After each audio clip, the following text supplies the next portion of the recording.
Oh, college. Waiting until the last night to do your homework. Waking up at noon for your 8 a.m. class.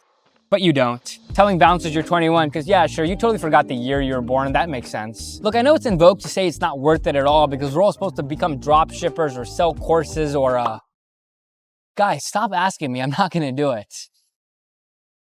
Fine, okay. I'm not gonna do it, but it would have been nice to be asked sometimes. Anyways, I graduated college last year and my brother's actually starting this year, and it's got me thinking, is college worth it?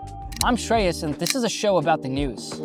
But first of all, why does college even exist? In the Middle Ages of Europe, there was no education and there's no need for it. Who gives a shit what the peasant farmer thinks about the society that he lives in? Till your land, pay your taxes, and fight our wars, and be happy about it because at least you're not a slave. For pretty much all of human history, the role of the individual was to shut up and suck it. Also, what I like to be told to do on the weekends. Society was centered around the kings and the church. Art was only as good as the king said it was, and science was only as important as it was useful to the church. I mean, just as Socrates, how he felt about how he was treated for the radical idea that people had the right to think for themselves. Spoiler alert, he's dead now. I mean, he's dead regardless because this was hundreds of years ago, but they killed him is what I'm trying to say. But all of this started to change in the Renaissance. There was this birth of this idea called humanism, that the man is the measure of all things. Philosophers like Petrarch argued that art and music are good because it was enjoyed by the many. Science flourished because who cares what the leaders want you to believe? What matters is what's objectively true, what everyone can agree on through repeatable and replicable experiments. And so modern educational institutions started appearing, and these weren't just places to learn numbers and words. Renaissance thinker Erasmus said, "The goal of education is to teach a person to think and reason,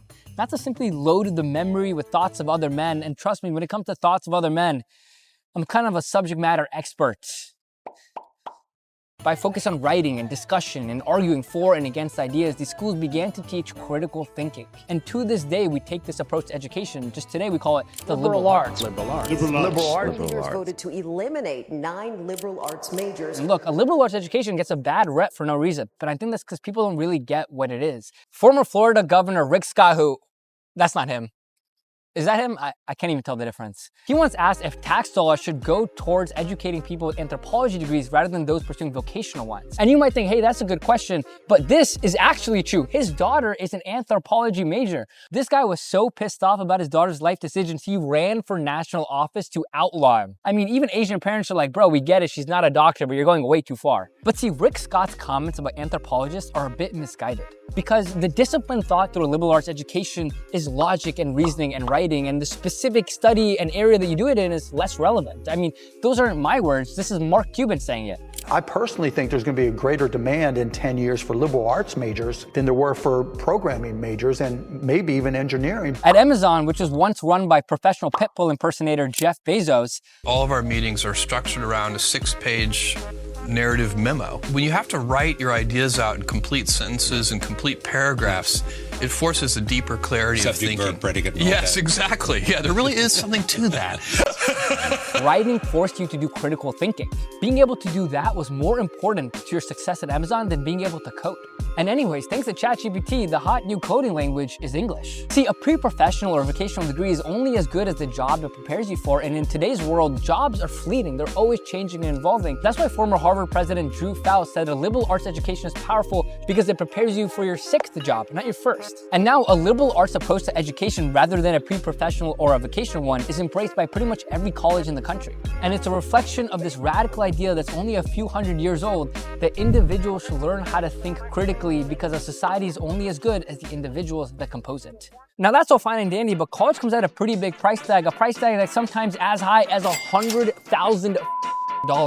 Tuition inflation is so high, it makes Snoop Dogg look sober. How is this happening? Well, one is that, of course, the gatekeepers of the American dream feel that they can charge whatever they want for it, but there's something bigger at play. In 1965, Congress passed the Higher Education Act. Its goal was to make college education accessible for everyone. But the way it did this was saying, hey, if you want to go to college, I don't care what they charge. I'll give you the loan so that you can go. But what this resulted in is colleges realizing that they just can keep raising the costs higher and higher, and the government will keep pulling out the money to make it happen. And fast forward a couple years, and the price of a college education goes from a couple $1,000 to tens of thousands of dollars. And here's the most insane part. Every single year for the rest of your life, these colleges are gonna have the audacity to beg you for donations. What's the difference between college and a crazy ex-girlfriend?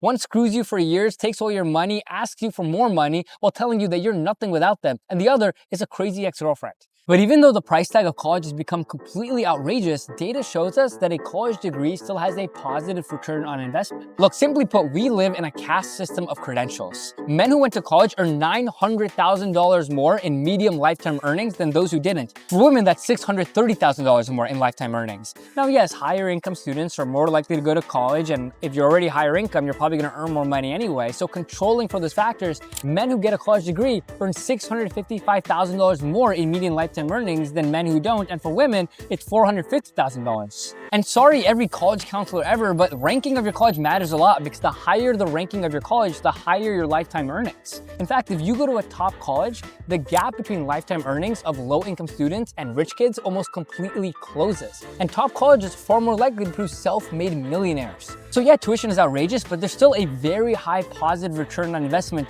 on pretty much every college in the country for the vast majority of degrees. Look, if you're not gonna be the next Taylor Swift, don't major in music. That's why I majored in science. I should have done engineering. Now, there's a second huge advantage of college that I think is hard to metricize, but really important, and that's meeting great people. I've always believed in the mantra that you become the average of your 5 closest friends. Your fattest friend makes you a little fatter, your hardest working friend makes you work a little harder, and unfortunately, your tallest friend doesn't make you any taller. I've tried. I'm 6'2", by the way. Anyways, if your friends shape your future, then what's a better place to make friends than a university that hand selects smart and interesting people from around the world? Now, if you're one of those people that just started college or is halfway through it, congratulations and good luck. Here's some advice I put together that you didn't ask for, but here it is anyways. Make 1 or 2 really good friends that you can depend on that are down for anything, because sometimes the best memories are the most boring places with the right people. Join a ton of clubs, because while you can always leave them, you can never retroactively go and join them. I swear more knowledge about the real world is passed down through clubs, not classrooms. Reach out to professionals. The most powerful email addresses don't end in @whitehouse.gov, they end in @college.edu, because professionals want to talk to you, they want to help you, and most importantly, they love talking about themselves. Be as spontaneous as you can be. The stupider the idea, the better. Watch a lot of sunsets, watch a few sunrises, ask that person out on a date, fall in love, make a few mistakes. And not to mention, we're suffering from a fertility epidemic, so if anything, you're serving our country out there. Food for thought.